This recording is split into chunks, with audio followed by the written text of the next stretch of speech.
मुझे लगता है कि वो जो स्ट्रगल था वो होना चाहिए। अच्छा, जब मुश्किल पीरियड था उस वक्त थोड़ी लग रहा था मुश्किल है।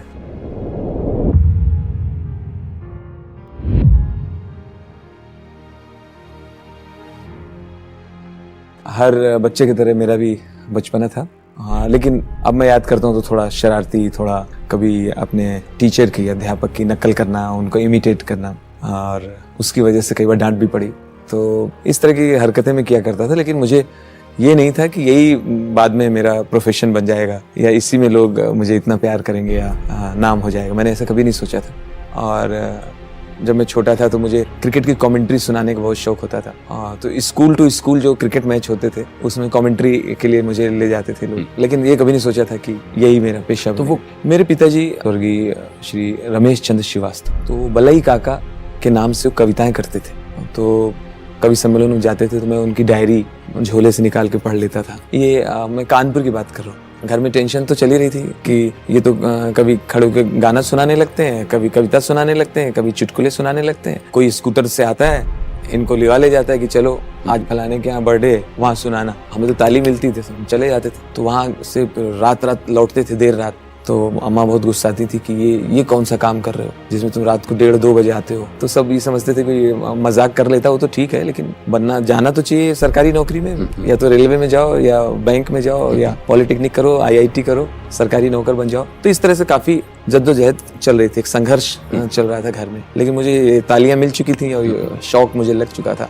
इन्हीं दौरान मैंने अमिताभ बच्चन की फिल्म देख ली। पहली फिल्म मैंने देखी शोले। अमिताभ बच्चन का मेरे ऊपर बहुत असर हो गया। उनकी तरह चलना उठना बैठना मुझे बहुत अच्छे लगे। तो जहां मैं जाऊं लोग बोले अमिताभ का डायलॉग सुनाओ, तो कभी मैं लावारिस का सुनाऊं, कभी मुकद्दर के सिकंदर का सुनाऊं, कभी मेरे अंगने में गाना गाऊं। इस तरह से मैं धीरे धीरे मिमिक्री और इस फील्ड में घुसता चला गया। पापा जरूर चूंकि कवि थे इसलिए दबे दबे ही सही, लेकिन अंदर से उनकी एक सहमति थी। लेकिन अम्मा की वजह से वो भी ज्यादा बोल नहीं पाते थे। मुझे लगा कि यार अम्मा से जब पैसे मांगो, उस वक्त 2 रुपए मिलते थे, तो या किताब के पैसे मांगो या किसी चीज के पैसे मांगो तो बोलती थी खुद कमाओगे तब जानोगे। तो मुझे ये हमेशा पिंच होता था, खुद कमाओगे तो जानोगे। तो जब अमिताभ की मिमिक्री करके अमिताभ की मिमिक्री की, दीवार का डायलॉग सुनाया तो मुझे उसमें पैसे मिल गए। पहली बार किसी ने मुझे 50 रुपीज दी। तो मुझे लगा ये तो काम है, इसमें पैसे मिलते हैं। मैंने उस आदमी से दोबारा कंफर्म किया कि आपने मुझे दिए हैं कि रखने के लिए दिए हैं? तो बोले नहीं, मैंने दिए। तो मैं बड़ा हैरान हुआ कि यार इस आदमी ने स्टेज पे भी लाया और मुझे अपने स्कूटर में बिठा के भी लाया, चाय भी पिलाई और माइक भी दिया और तालियां भी मिली और पैसे भी दे रहा है। तो बोले हाँ, ये तो बहुत सारे लोग इससे कमाते हैं। तो बड़ी एक ताकत मिल गई। और दूसरे दिन हमने अम्मा से कहा कि वो जो किताब लानी थी ना हमें साइंस की, वो हम ले आए अपने पैसे से। तो वो हमें मिमिक्री शो के पैसे से। तो मुझे और ज़्यादा मैं उसमें घुसता चला गया और धीरे धीरे हंसाने लगा सबको और कॉमेडियन बन गया। अब कानपुर एक छोटा सा शहर, वहाँ मैंने 2-4 प्रोग्राम कर लिए तो सब जानने लगे। तो मैंने सोचा अब इसके आगे क्या। हमने ज़्यादा से ज़्यादा यहाँ अगर 2-3 साल और दूंगा, 5 साल और दूंगा तो लखनऊ में भी लोग जानने लगेंगे, आगरा में भी जानने लगेंगे, झांसी में जानने लगेंगे, इलाहाबाद में भी, गोरखपुर में भी। इससे आगे क्या। तो फिर समझ में आया बॉम्बे। अब मुंबई में आया कि भाई मैं फिल्मों में तो कोई जानता नहीं, तो चांस कैसे मिलेगा, और जब तक चांस नहीं मिलेगा तो खाएंगे क्या। तो मैंने अपने आप से बात किया कि मैं ऐसा कोई लड़का नहीं हूँ कि जब तक बॉम्बे में मैं स्ट्रगल करूँगा तब तक पैसा घर से आए।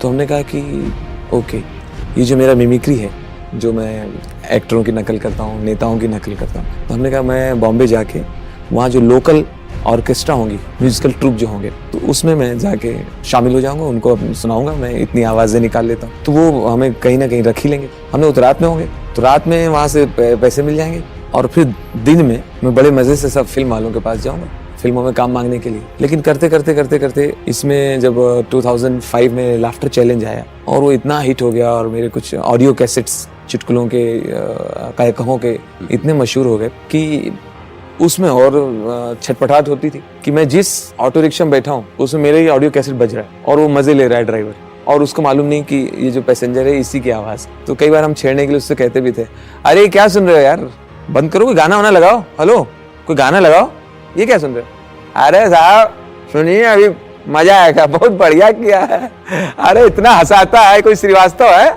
ऐसा हंसाता है कि तबीयत मस्त हो जाता है।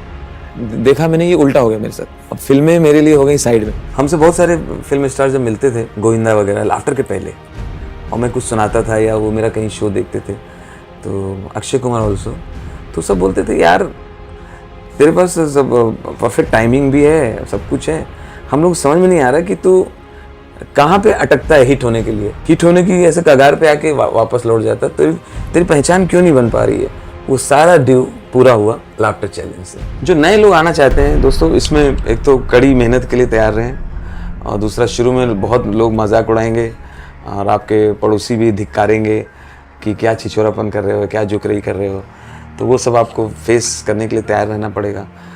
वैसे हंसाना है बड़ा मुश्किल, गम सबके पास है, गम छुपाते रहो, मुस्कुराते रहो, ऐसा नहीं कि सिर्फ आप ही परेशान हैं।